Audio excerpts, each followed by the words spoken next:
Well, thanks for staying, those of you who did.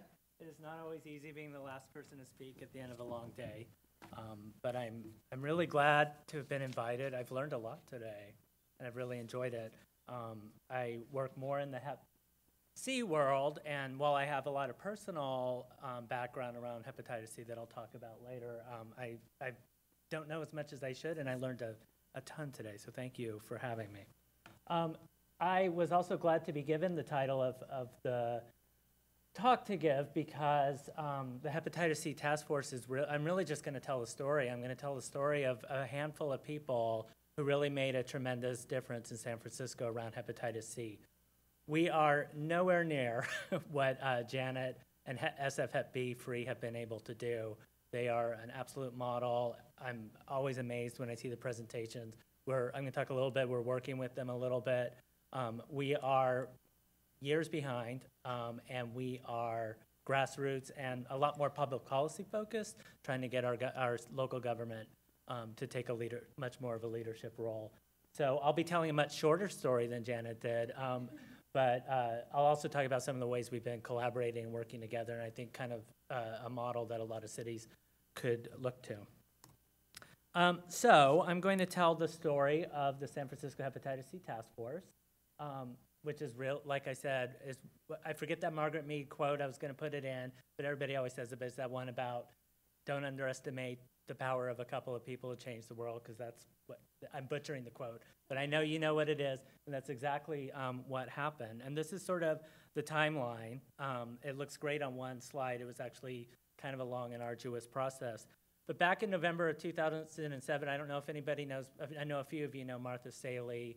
She's a national viral hepatitis policy leader, runs the National Viral Hepatitis Roundtable. Back in 2007, she ran the California Hepatitis Alliance, which now Project Inform has, so we help coordinate that. And Martha had a project. She wanted to form local hepatitis C advocacy teams in some key regions. And so she basically reached out, tried to find out who was doing Hep C work in San Francisco, and pulled us together. We had a meeting in November 2007. None of us knew one. Martha knew everybody, but the rest of us didn't know one another. So it was 5 or 6 people. Really, we didn't know one another, kind of didn't know what we wanted to do, knew we wanted to make a difference, knew we wanted to help Martha out. So we took a couple of months to think about, well, what would an advocacy team really do with very few people, very few resources. At that time, my staff time wasn't dedicated to it. And I suggest, because my background is in HIV. I've been doing HIV/AIDS policy work since 1991. And so my background has been around HIV/AIDS policy. So I thought, well, what would we do if, in the early years of the HIV/AIDS advocacy movement, which is really where hepatitis C is.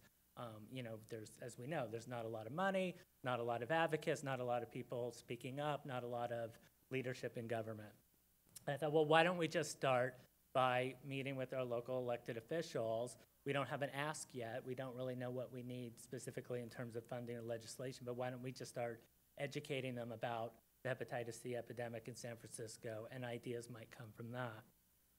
So we had a few meetings with some of our local Board of Supervisor members, and I will say every time we meet with a local supervisor, they say, we know a lot about hepatitis B because SF Hep B Free has done an amazing job of doing that education. Didn't know as much about hepatitis C, so it really gave us an opportunity to talk about it. And then in March of 2008, we really scored. We thought, well, why not meet with the highest level staff member to then Mayor Newsom that we can. Doesn't matter who it is, just somebody who will be willing to listen to us. And we got a meeting with a guy named Alex Randolph, who at the time was both a liaison for a specific geographic region in San Francisco, but also the LGBT liaison to the mayor, and just easily accessible, agreed to a meeting. And we met with him, and I followed the model of what we do in HIV advocacy, which is we try to have the right people at the table. We don't just bring a couple of public policy advocates if we really want to make a difference. We really bring people who are heavily impacted by the issue we want to talk about, who have a story to tell, and who can really convey that in a really personal and impactful way. So we made sure that we were there as advocates, but we had a couple of people who were living with hepatitis C. We had a couple of people who had been cured from hepatitis C.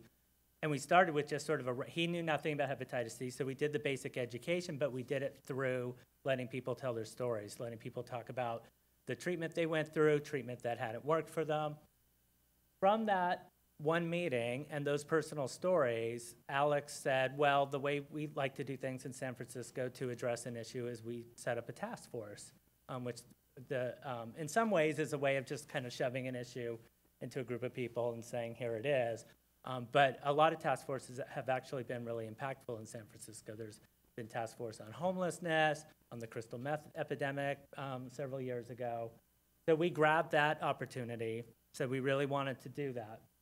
You will now see a gap of about a year and a half from that idea to the task force being appointed.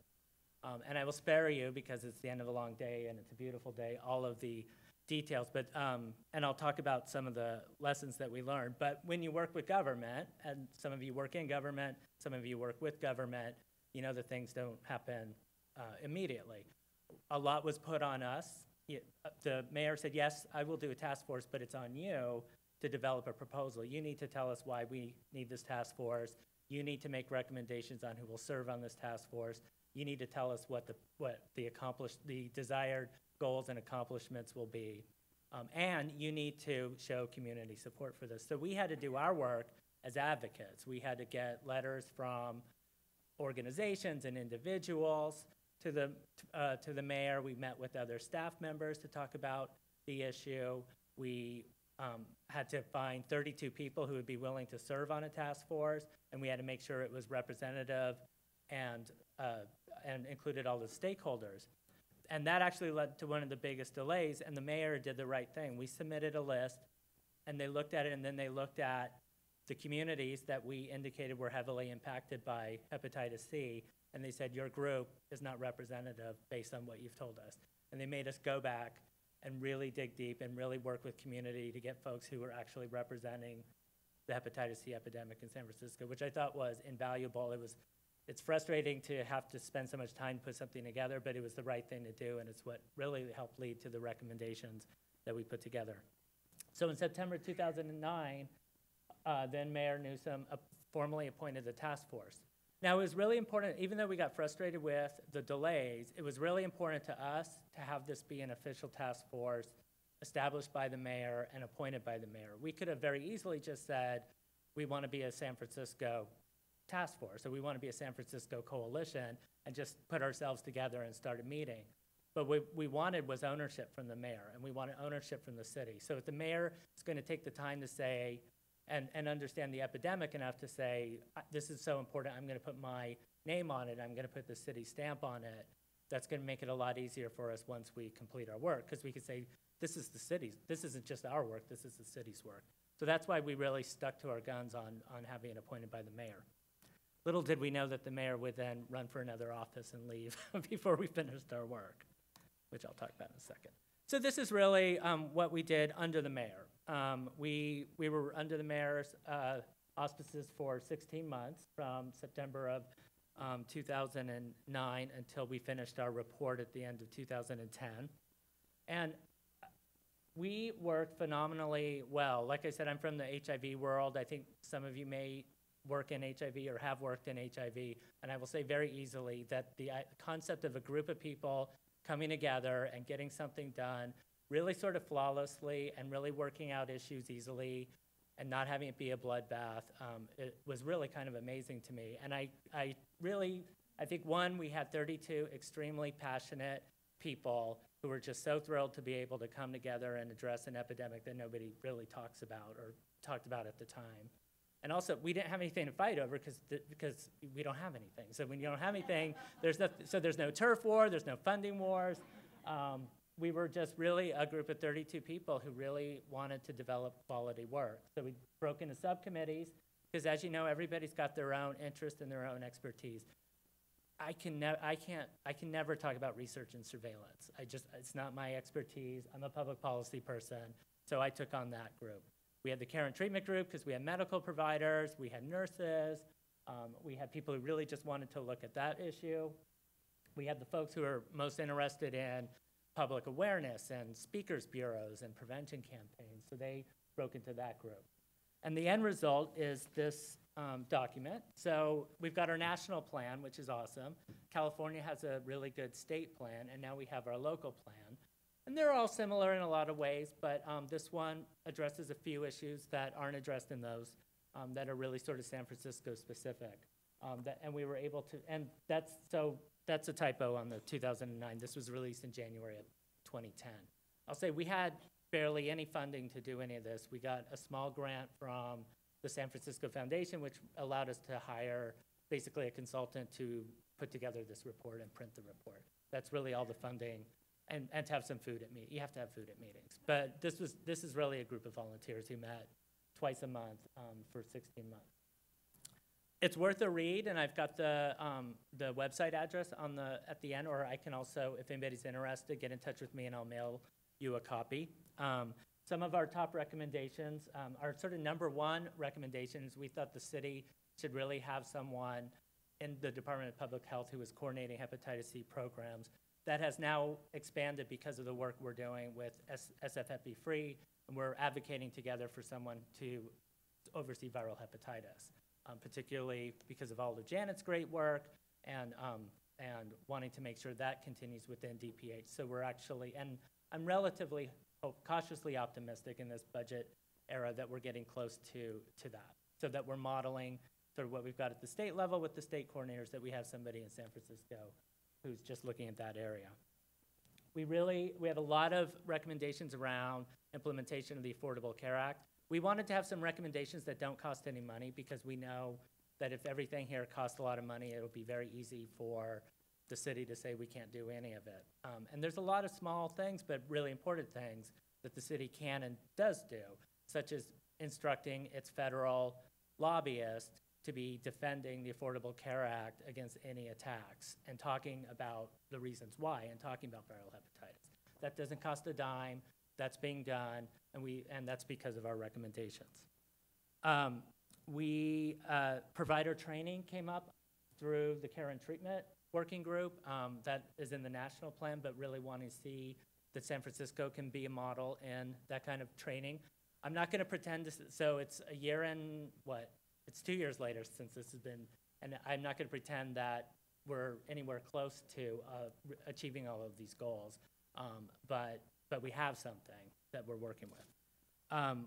Things like updating our resource guide, and then our most controversial recommendation, which is one that the media picked up on pretty much the minute we released the document, and that is one of our lessons learned: be prepared for media, is we're calling for San Francisco to be the first city in the country to establish a pilot supervised injection facility like they have in Vancouver and other areas as part of a comprehensive hepatitis C, HIV prevention, but also we have a lot of drug policy reform advocates and harm reduction advocates at the table who really wanted to look at things bigger than just hepatitis C, but really look at our drug policy, looking at it as a public health issue and not a criminal issue. So we continue today. We're not under, so the mayor became our lieutenant governor, and we have a great new mayor, but we decided that once we were done with this and we have an official city document, that it would be easier for us to then become a community coalition so that we could be advocates and advocate on behalf of this, and also be sort of free from some of the rules. I don't know how it is here in Chicago, but San Francisco is just filled. It's for a good reason, but it's filled with lots of rules that make it really hard to be able to do work, which, you know, a lot is, like we couldn't email each other. Every meeting had to be noticed weeks in advance with public comment periods, and we could never just have an email discussion or decision, and quorums and all. That makes it hard for people like me who are advocates who just want to do work.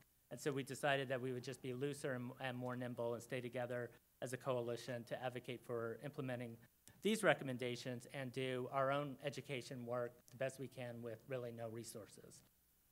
We continue our ongoing meetings with elected and administrative officials. We've been able to develop a couple of who we see as champions on the Board of Supervisors. One is a relatively new supervisor, Scott Wiener, who just because of meeting with him, talking about the epidemic, and there's a sort of growing concern in San Francisco around sexual transmission of hepatitis C among men who have sex with men, particularly HIV positive men who have sex with men, and he represents the Castro in a largely gay male district. He's become a lot more interested and shows up to our events.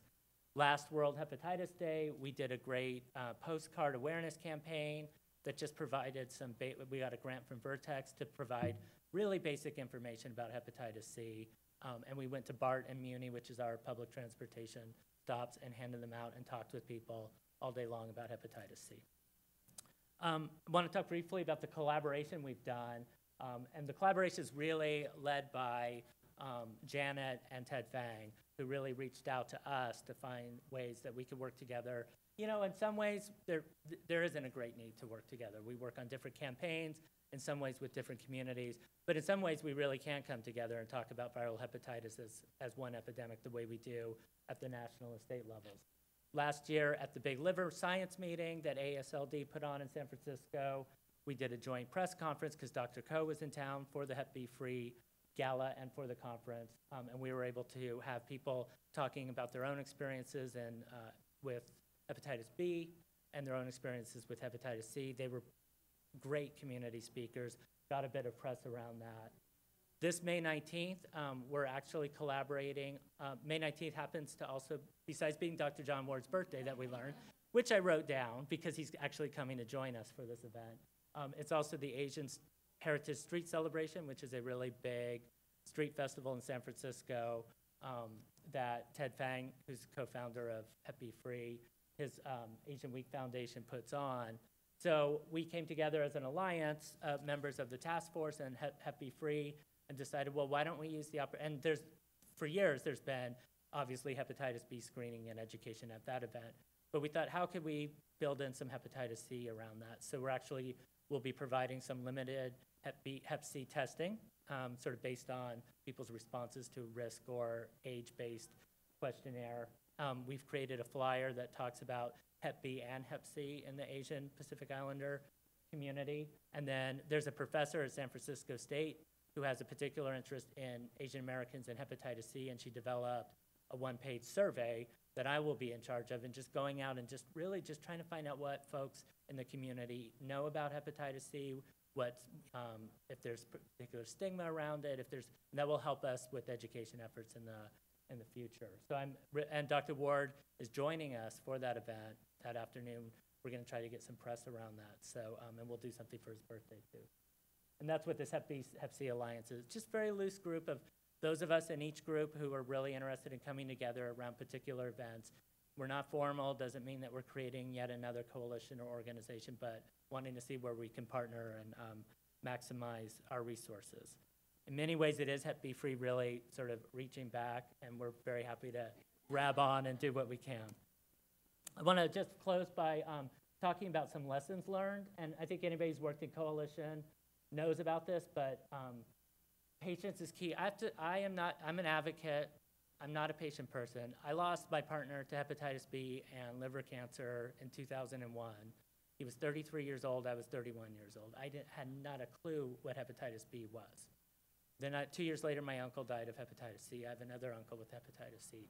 I'm very passionate about this issue, as I know you all are. And I have very little patience. And I get angry, even today, seeing the statistics, absolutely overwhelming and unacceptable statistics, and the pennies that we have to work with. And it almost seems like we've decided that we've decided we should accept. And it's really hard to have patience. It really is hard to take 16 months to put together a task force, to put together a book, and not even have most of these recommendations done. But I also know that that's how change happens. I also know for the first 10 years of the HIV epidemic, there was nothing. And it was only the sustained advocacy and the passion and the anger that got us to where we are now in HIV advocacy. So, I'm learning patience. I don't have it. I think all three San Franciscans talked about creativity, but I think we all understand that. With very little resources, very few people, really just I'm shocked that it was 5 of us. I'm the only paid hepatitis C person out of the 5 folks who made this task force happen. One is a teacher at City College, one was a student, but it was people who really cared, who really were willing to put the time and effort and put themselves out there. And I'm amazed by, I continue to be amazed by what can happen when people just put themselves out there, and it doesn't always have to take a lot of resources. I never underestimate the value. I learned this from HIV, that people who are the most affected by an issue have to be included. Sometimes that could get frustrating because I'll talk about learning curves. That means you're constantly bringing in new people. The task force membership has pretty much completely changed, and we have new folks who are starting from scratch, and it can be frustrating to have to, not starting first from scratch with this, but with sort of some education about how things work, about our process, but it's vital to continue to make sure, for us, it's vital to have people who have hepatitis C at the table, not just telling their stories, but actively involved in the policy development, because they know better than most of us what is needed. And then we build off of successful models. So I've tried to take a lot of what I've learned in HIV, the good parts of what I've learned in HIV, and bring to hepatitis C. Not all of it has worked. I thought I could just translate all of the models. It's different communities, different issues, but really not try to reinvent anything, trying to look at what we can model from SF Hep B Free, which we're very far away from doing. But these are all the lessons that I've learned just from this one project. This is a terrible scan of our logo. I cannot find a high resolution. I'm very technology challenged, but that's our website, and you can go on. It's not a very in-depth website, but it does have this document. I think it's worth a read. But you can also contact me because we have several hard copies available. And I'll close this beautiful day with that. So at this point, let's open the floor to any questions. If there are any questions for Ryan Clary and some of the real advocacy, grassroots, starting from scratch kind of program and its growth. Any questions? Any hepatitis C screening? How often are you doing it? Are we doing screening? Yeah. So, well, we're doing some at the testing event on May 19th. We're not similar to Hep B Free in that we're providing services ourselves. What we're doing is we're a policy and advocacy group, so we're actually advocating for the city to do it, or advocating for the state to provide money to do it. So we're actually not doing that kind of services ourselves. We're pushing those who should be doing it to do it, if that makes sense. And it seems like, I think both Ryan, and maybe this is the San Francisco folks, but one theme that seems to be common in terms of successful models with Hep B Free as well as your program is that rather than recreate the wheel and try to figure out navigation to care, to be able to push the people that should be doing this care, that builds sustainability into the program. And I think that's an important lesson for us in Chicago. I think one of the barriers for us is obviously the lack of infrastructure for sort of ethnic care or Asian-specific care. That's a huge barrier for us, which is why we seem to be struggling with that. But I think that that's a very important common theme, is to have the healthcare providers do their job and empower them to do so. And I'll just quickly add, so as an example, we met recently with the Director of Department of Public Health, and when we talk about implementation of the Affordable Care Act, which I brought up at lunch, like there's no guarantee yet that Hep C screening is going to be part of any services, or at least without a copay. So if we can't get that done at the national level, which we try to do, and we can't get it done at the state level, we made clear in the meeting that we want San Francisco to be doing, and as much as possible. So that's what we're doing around trying to expand access to screening, is talking to those who can make it happen. Great. I asked a question of Dr. Ward early in the morning, and he said we should write letters to Dr. Coe and Dr. Friedman. If you could get us those email addresses. Yeah. That would be great. I'm not even sure who Dr. Friedman is, so. Dr. Frieden is the head Frieden. of the CDC. Oh, okay, all right. Yeah. I think you have maybe we can just, is there a way it could go around without it being? So there's several things. Dr.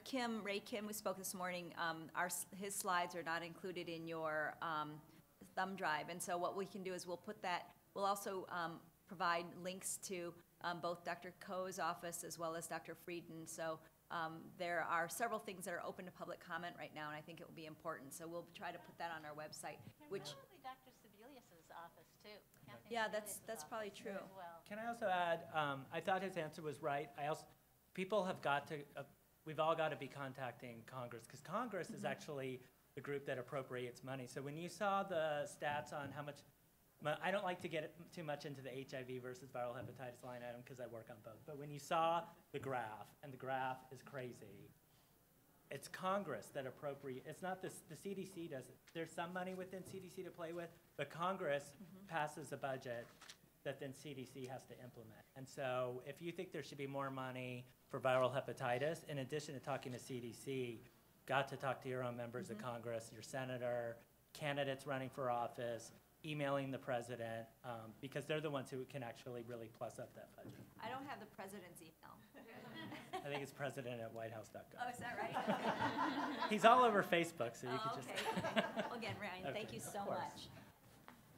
Okay, well, we've made it, and many of us are still in this room. So first, I just think that we had this opportunity to put together this conference, and we felt like this was an amazing opportunity to bring in everybody that we knew to speak about the prevention and control of viral hepatitis. So I think it was probably a lot, but we really wanted to attack it from a provider and treatment standpoint all the way down to public health, or not down, over to public health, and looking at models that were very successful to close our meeting. I really do think that there is obviously a lot of excitement in terms of having interest in viral hepatitis with Dr. Koh and others that are in leadership, as well as a very active viral hepatitis strategic plan. I think the problem will be how we can implement some of the recommendations, and as Ryan said, how do we maintain our patients while watching often some of the parameters that we need to help with prevention and control being left off the table, particularly with access to screening in the Affordable Care Act and with meaningful use.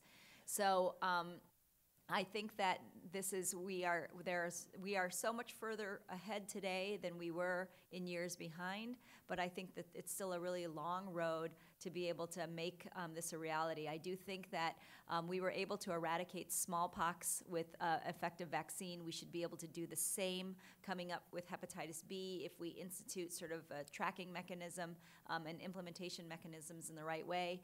Similarly, we have unbelievable drugs in the pipeline for hepatitis C, which may be able to completely eradicate that disease as long as we have the ability and infrastructure to implement screening in a meaningful way for all populations and equal access to care. And so with that, I probably will close this meeting, and thank you for sticking with us for this marathon. We will, for those of you who have not filled out your evaluations, please take a moment to do so. All of the slides are on the thumb drive with the exception of Dr. Ray Kim's. And is our website somewhere, Edwin? How are they going to find it? Yeah, so is our website on the flat thumb drive? Oh, I think everybody who registered, we will send information through a listserv to make sure that you have access to all the information, Dr. Ray Kim's slides, and anything else that you need. We should be able to put that up in the next maybe week or so. So again, thank you for coming, and enjoy the beautiful weekend.